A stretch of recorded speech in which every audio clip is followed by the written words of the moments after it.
noches, soy Raimundo Tenorio y me da mucho gusto darle la bienvenida a Cuentas Claras, un programa diseñado pensando en usted y enterarle de lo que acontece en el mundo de la economía, las finanzas, las bolsas y los mercados. Como siempre, le compartimos nuestras redes sociales de la Agencia Mexiquense de Noticias para que nos siga en Facebook y en Twitter, @MX Noticias y @Raimundo Tenorio. Además de recomendarle que si quiere estar informado permanentemente, ahora puede descargar el código QR que aparece en la pantalla, el cual lo llevará a nuestro sitio web de AMX Noticias.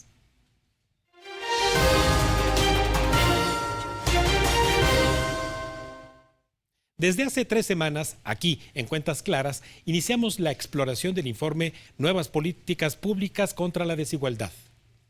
Este informe lo elaboró el Grupo de Trabajo para la Transición Hacendaria de la 64ª Legislatura de la Cámara de Diputados, con el propósito de poner a disposición de la actual legislatura federal diagnósticos y propuestas que permitan abordar los problemas derivados de la emergencia sanitaria y también aquellos cambios impostergables para atender algunos de los grandes temas de la agenda nacional. Pero ¿quién mejor para analizar y explicarnos la utilidad de estos diagnósticos que la maestra Adriana Hernández Ortiales, consultora en finanzas públicas y secretaria técnica de este grupo de trabajo? Muy buenas noches, Adriana. Hola, doctor. Un gusto estar con usted otra vez. Gracias. Bueno, y te agradezco mucho pues esta forma en la cual hemos venido presentando a nuestra audiencia este diagnóstico tan importante, porque se trata de la transición hacendaria, es decir, el uso de nuestros recursos, de nuestros impuestos para la población. Y se nos quedaron pendientes 2 temas, esta reestructuración del sistema de pensiones y también la reestructura productiva. Por donde tú quieras empezar. Vamos a empezar con la reestructura en el sistema de pensiones y iniciando con un análisis de por qué necesitamos un nuevo sistema de pensiones. La proporción de gasto de pensiones que se financia a través de cuotas de seguridad social solamente es de cerca del 8%, es decir, que el 92% de las pensiones se está financiando con impuestos. Si lo pusiéramos en términos de IVA, se llevaría todo lo que se recauda de IVA y todavía le faltaría un punto más de PIB para poder cubrir todas las pensiones. En el comparativo de 2022 a 2026 se estima que mientras que el PIB disminuye 0.1% en este periodo, las pensiones y jubilaciones se van a incrementar 1%. Y proyecciones como del CIEP o de la misma CEPAL dicen que para 2030 las pensiones en México van a representar cerca del 6% del PIB. Eso es una presión importante que no dejaría espacio para atender otros temas como educación o salud. También sabemos que 6 de cada 10 personas económicamente activas no cuentan con seguridad social. Esto es, además de que no alcanza para pagar los que actualmente están pensionados, un importante número de trabajadores, sobre todo en el sector informal, no están cubiertos con una pensión. Ahora vamos a hablar sobre de cada 100 pensionados, 70 por cada 100 trabajadores hay 70 pensionados. Eso también te explica la presión que existe en el sistema. Y un dato muy importante, en CFE, por ejemplo, hay 105 pensionados por cada 100 trabajadores. Es decir, hay más personas pensionadas en la CFE de las personas que trabajan.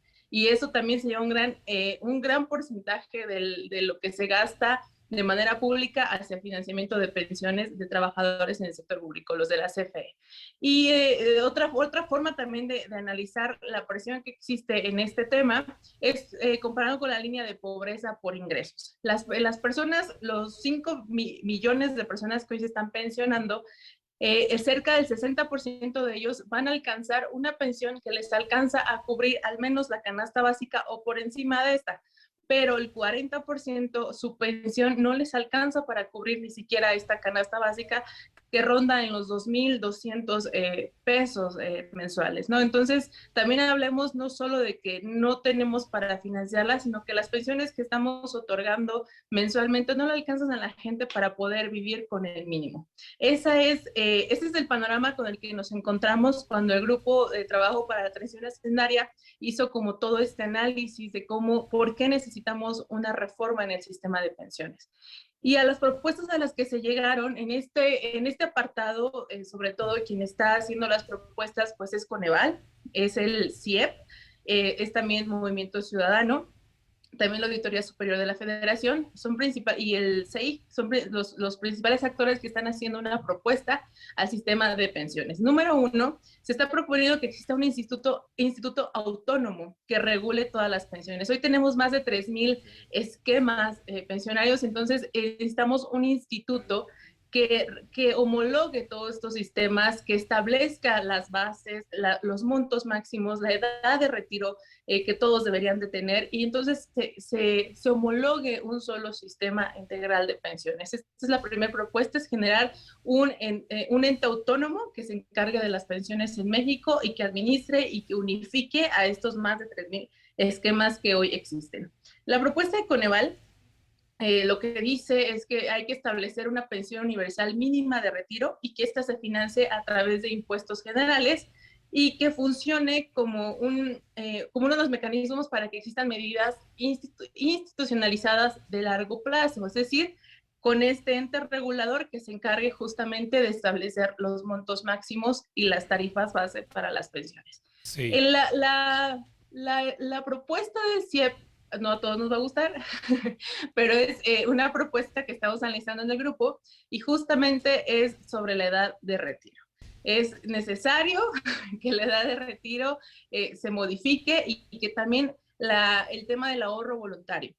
En México no estamos acostumbrados a ahorrar de manera individual para nuestro retiro. Estamos acostumbrados a que lo haga el patrón y en menor proporción uno mismo, ¿no? Entonces, también se está proponiendo que haya un incentivo para el ahorro individual. Básicamente, esos son los 3 pilares de los que se está hablando en esta reforma a las pensiones. Sí, ahora bien, Adriana, sí va tarde México en razón de esta modificación de la edad, en razón de que en el resto del vecindario, en el continente americano y también obviamente en el mundo, este movimiento, debido a la esperanza de vida que se ha alargado para todos nosotros, mujeres y hombres, pues sí demanda obviamente que se modifique para tener más años laborando y se pueda fondear este sistema. Así que, bueno, pues es de entender que no debe de molestar a nuestra audiencia el que se empiece a hablar justamente de considerar ya modificar la edad. Y por otra parte, bueno, pues también nuestras contribuciones en materia de estructura tributaria, es decir, la forma en la que estamos pagando es equitativa, es decir, pagan más los que ganan más o pagan menos los que ganan menos. ¿Cómo está? Sí, hablando sobre la propuesta que se hace en la reestructura tributaria, más que nada, como ya lo dijimos, así pensiones y como hemos hablado en otros temas sobre educación, salud, pues la variable fundamental es que requerimos más recursos y la forma en la que los podemos obtener sin duda es a través de una reestructura tributaria. Ya hablamos sobre el tema de tenencia, sobre el tema de predial y en esta ocasión pues también hay que hablar sobre los que tienen que pagar, los que más tienen, pero no en el aspecto de vamos a por todos aquellos que también generan las fuentes de trabajo. Estamos hablando también, por ejemplo, las plataformas digitales que en México no están pagando una tasa de impuestos como lo hacen en otros países, o algunos que generan aquí sus ingresos y no declaran un solo peso en México, a pesar de que sus ventas están directamente generadas en territorio nacional y no dejan ningún, pues sí, vamos a decirlo así, un rastro de ese beneficio que obtienen, ¿no? Entonces, es decir, por esas grandes empresas, vamos a hablarles como tecnológicas, y en esto específicamente es generar una tasa general para todas las plataformas electrónicas, ya sea de hospedaje, ya sea de alimentos, ya sea de servicio de transporte, es cobrarles una tasa a nivel nacional de manera uniforme. Actualmente la Ciudad de México tiene el ejemplo en las tasas de hospedaje y en las plataformas, hay que hacerlo sí. A todo el país. Ese sí. Es uno. Otro tema, y bueno, ya vimos tenencia, ya vimos predial, y también es el impuesto a tabaco, alcohol y a chatarra, y que los impuestos que se eleven en estos rubros sean etiquetados, porque es necesario que claro. Se redireccionen a temas de salud que estén relacionados con enfermedades de alcoholismo, de tabaquismo y con enfermedades de obesidad, por ejemplo, la diabetes, que es también una de las causas más importantes de muerte en México. Claro, porque es lo que menos debería esperarse. Si estoy pagando un impuesto especial justamente por productos con muchos carbohidratos, bueno, pues debería de ir justamente a fondear programas de salud. Finalmente, Adriana, entonces, sumando estos dos temas que tratamos, reforma al sistema de pensiones y una reestructuración tributaria, y ya muy cercano a lo que conversamos la ocasión anterior, los precriterios de política económica hacia el 2023. ¿Qué tanto de ello crees que de verdad pueda avanzarse?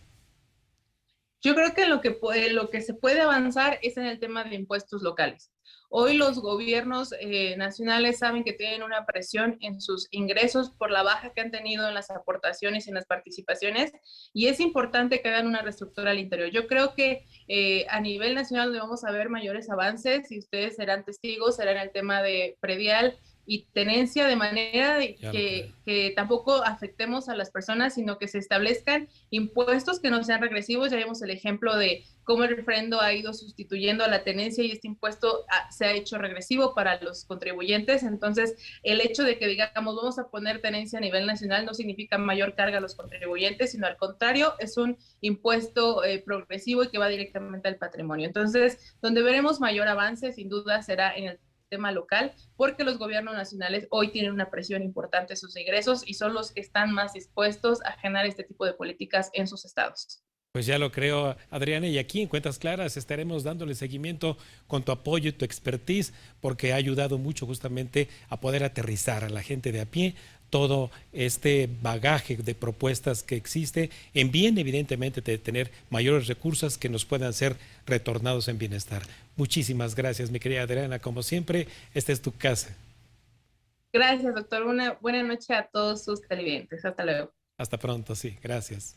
Bueno, pues los desafíos para la política fiscal en materia de cobertura universal de pensiones es muy grande en razón del envejecimiento de la población y de la escasez de recursos para cubrirlos, tal y como acabamos de escuchar en la voz autorizada de Adriana Hernández Ortiales. Vamos a un breve corte y regresamos con más Cuentas Claras aquí en la Agencia Mexiquense de Noticias, con datos y no relatos sobre la pobreza laboral.